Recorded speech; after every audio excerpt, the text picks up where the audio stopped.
Polo کویلو کا novel دی alchemist محض ایک مہماتی داستان نہیں بلکہ انسانی روح، خواب، تقدیر اور باطنی آگہی کی ایک گہری تمثیل ہے۔ یہ ایک ایسے نوجوان چرواہے کی کہانی ہے جو بظاہر صحرا، شہروں اور اجنبی سرزمینوں کا سفر کرتا ہے، مگر در حقیقت وہ اپنی ذات کے پوشیدہ گوشوں میں اتر رہا ہوتا ہے۔ ناول کی پوری فضا میں ایک عجیب سی روحانی خاموشی، پراسراریت اور داخلی ارتعاش موجود ہے، جیسے کائنات ہر لمحہ کسی انکہے راز کی سرگوشی کر رہی ہو۔ کہانی کا آغاز اسپین کے خطے اندلس سے ہوتا ہے، جہاں ایک نوجوان چرواہا سینتیاگو اپنی بھیڑوں کے ساتھ زندگی بسر کر رہا ہوتا ہے۔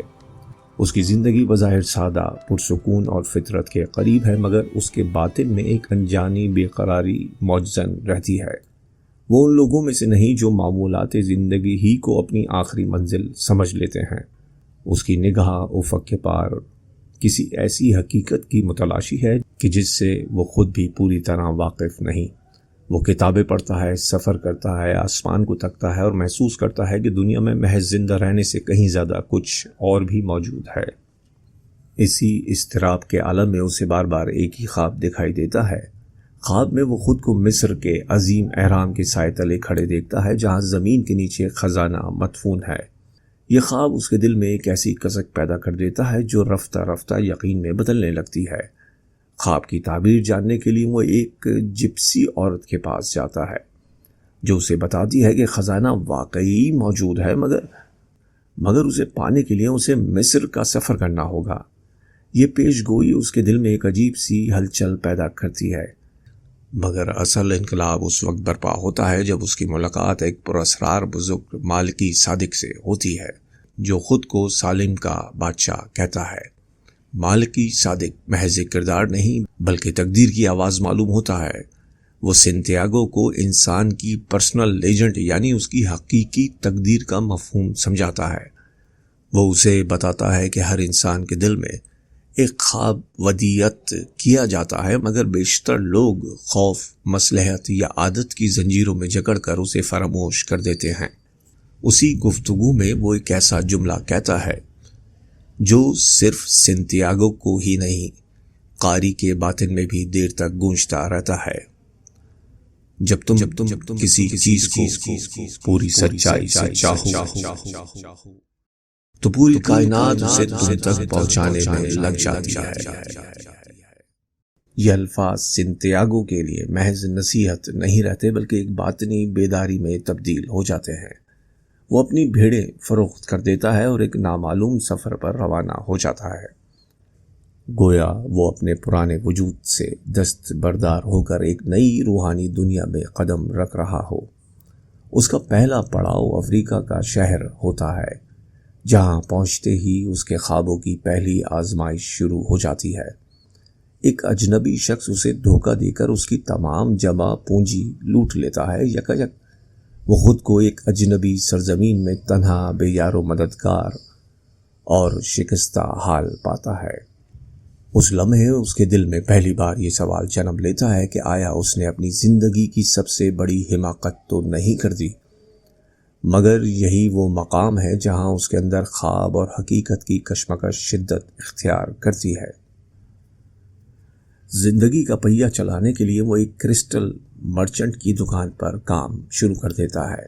یہ مرچنٹ ایک نہایت اہم علامتی کردار ہے۔ وہ زندگی بھر مکہ جانے کا خواب دیکھتا رہا ہے، مگر کبھی ہمت نہ کر سکا۔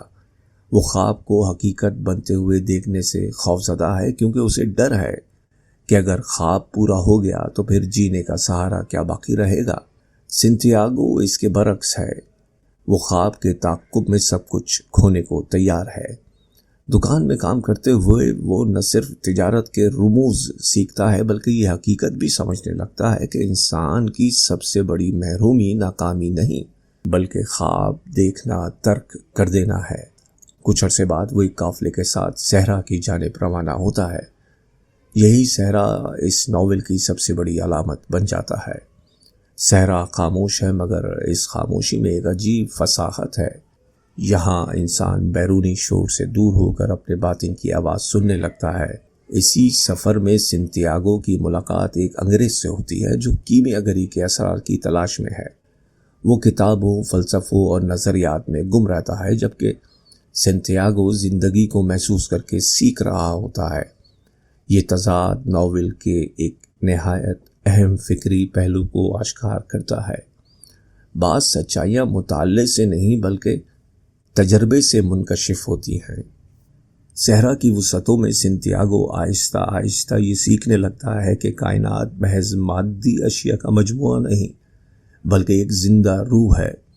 ہر شے، ریت، ہوا، ستارے، جانور، حتیٰ کہ خاموشی بھی کسی نہ کسی زبان میں گفتگو کر رہی ہے۔ مسئلہ صرف یہ ہے کہ انسان سننا بھول چکا ہے۔ اسی احساس کے ساتھ وہ الفیوم نخلستان پہنچتا ہے، جہاں اس کی ملاقات فاطمہ سے ہوتی ہے۔ فاطمہ محض محبوبہ نہیں بلکہ سکون، وفا اور انتظار کی علامت ہے۔